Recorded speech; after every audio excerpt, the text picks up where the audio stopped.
Hello दोस्तों, कैसे हो आप सब? बिल्कुल मस्त होंगे। तो देखो, आज मैं आपके साथ बात करने वाला हूँ ओडिशा पब्लिक सर्विस कमीशन के बारे में कि ओडिशा में असिस्टेंट प्रोफेसर की वैकेंसियाँ निकली हैं। तो मैं इस वीडियो में आपके साथ बात करूँगा कि वहाँ पर टोटल कितनी वैकेंसियाँ निकली हैं, लास्ट डेट क्या है, सारी जानकारी आपको प्रोवाइड करवाऊँगा। और मैं बता दूँ कि इस वैकेंसी के संबंध में ये मेरा दूसरा वीडियो है। इससे पहले जब ये एडवर्टाइजमेंट निकला था 26/10/2021 को, उस दिन भी मैंने वीडियो बना दिया था और फिर से मैं वीडियो बना रहा हूँ। तो यदि आपने अभी तक फॉर्म अप्लाई नहीं किया है तो फॉर्म अप्लाई कर दो। फॉर्म भरने की लास्ट डेट है 3/12/2021, मतलब 3 दिसंबर 2021 तक आप फॉर्म भर सकते हो। ध्यान रखना, फीस जमा कराने की लास्ट डेट है 25/11/2021, मतलब 25 नवंबर 2021 तक आप फीस जमा करा सकते हो और फॉर्म भर सकते हो आप 3 दिसंबर 2021 तक। अब मैं इस वैकेंसी के बारे में आपको सारी की सारी जानकारी दूंगा, लेकिन उससे पहले मेरी आपसे एक छोटी सी रिक्वेस्ट है कि यदि आपने अभी तक इस चैनल को सब्सक्राइब नहीं किया तो एक बार चैनल को सब्सक्राइब कर लो, क्योंकि इस चैनल के माध्यम से मैं पूरे भारत में यदि कहीं से भी कोई भी असिस्टेंट प्रोफेसर की वैकेंसी निकलती है, पीएचडी की वैकेंसी निकलती है या नेट जेआरएफ के संबंध में कोई नई जानकारी निकल कर आती है, हायर एजुकेशन के संबंध में कोई भी नया अपडेट आता है, तो मैं आपको सबसे पहले अपडेट करूंगा। यदि आपका संबंध है यदि आप हायर एजुकेशन से जुड़ा रहना चाहते हो, आप हायर एजुकेशन के संबंध में कोई भी नोटिफिकेशन आता है, कोई भी अपडेट आता है, उससे बिल्कुल रूबरू रहना चाहते हो, तो अभी चैनल को सब्सक्राइब कर लो और बेल आइकन को दबा दो, जिससे आप एक भी वीडियो मिस ना कर पाएँ। ठीक है, तो अब हम शुरुआत करते हैं। इसके बारे में सारी जानकारी देने वाला हूं मैं आपको, बिल्कुल एक एक पॉइंट टू पॉइंट।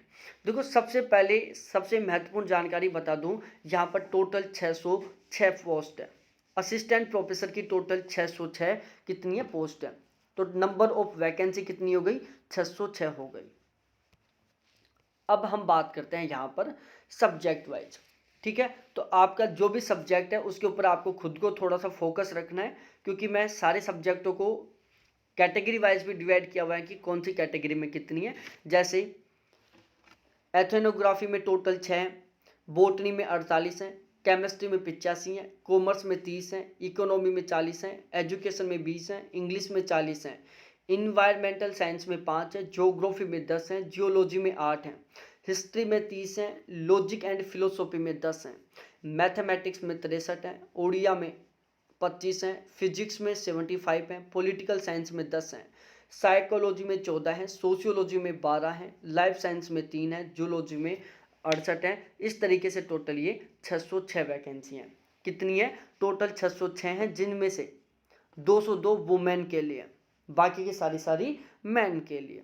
ठीक है, तो इस तरीके से ये सारी वैकेंसी थी। आप किस कैटेगरी से हो और आपका क्या सब्जेक्ट है आपने देख लिया होगा। आप एक बार दोबारा देख सकते हो आपकी कैटेगरी क्या है और आप कौन से सब्जेक्ट से हैं।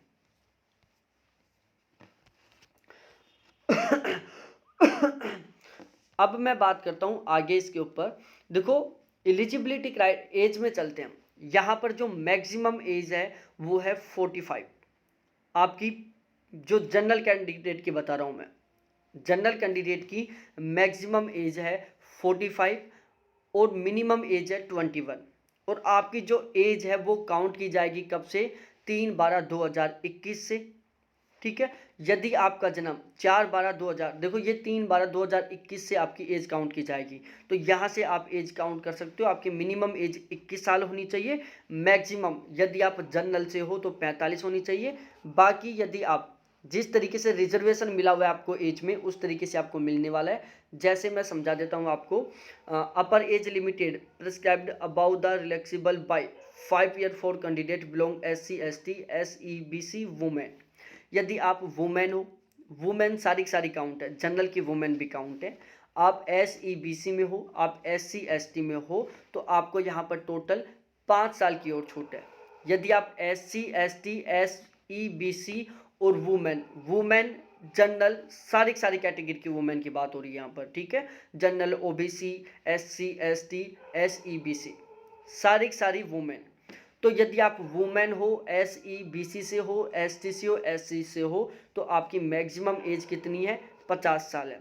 जनरल और OBC के मैन की, जनरल और OBC के मैन की एज यहाँ पर कितनी है? 45 साल है। ठीक है, जो पहले स्टार्ट में बताया हुआ है यहाँ पर ये लिखा हुआ 45 साल। इसके अलावा मैं बता दूं, यदि आपके कोई भी डिसएबिलिटी है, कितना?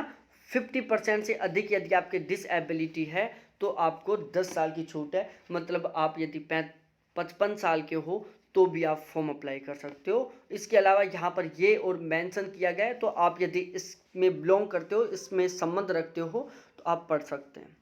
अब एजुकेशन क्वालिफिकेशन के बारे में बात करूं तो सबसे पहला एजुकेशनल क्वालिफिकेशन में क्या है कि आपकी मास्टर डिग्री में मिनिमम 55% मार्क्स होने चाहिए। कितना? मिनिमम 55% मार्क्स होने चाहिए यदि आप जनरल कैटेगरी से हो। यदि आप SC, ST, SEBC से हो तो आपका मिनिमम 50% होना चाहिए। दोबारा से मैं रिपीट कर रहा हूँ, जनरल कैटेगरी से हो तो आपका मास्टर डिग्री में मिनिमम 55 होना चाहिए। SC, ST से हो तो आपका मिनिमम 50% होना चाहिए। OBC से हो तो भी 50% होना चाहिए। इसके अलावा नेट बिल्कुल कंपलसरी है, आपके पास नेट 100% होना चाहिए। उसके बाद हम आगे बात करते हैं यहाँ पर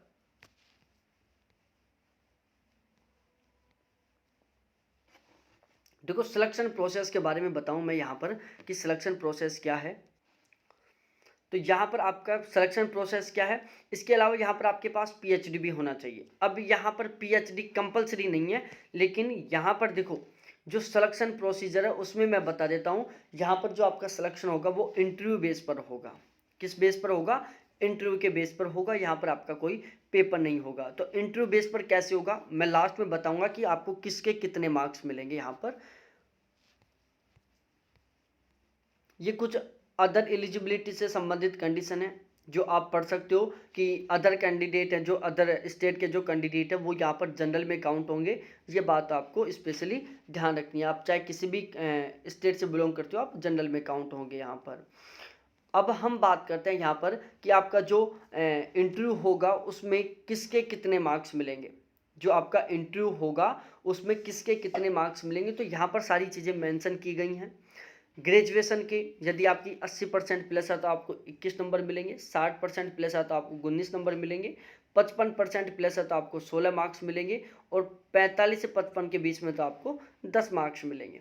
पोस्ट ग्रेजुएशन में 80 प्लस है तो 25 मार्क्स मिलेंगे, 60 से 80 के बीच में तो 23 मार्क्स मिलेंगे, 55 से, ठीक है, 50 से 55 से, ध्यान रखना जनरल की 55, SC ST की 50, इससे ज़्यादा है तो आपको 20 नंबर मिलेंगे। आपके पास यदि MPhil है और MPhil में यदि आपकी 60 से ज़्यादा है तो आपको 7 मार्क्स मिलेंगे, और यदि आपकी 55 से 60 के बीच में है तो आपको 5 मार्क्स मिलेंगे।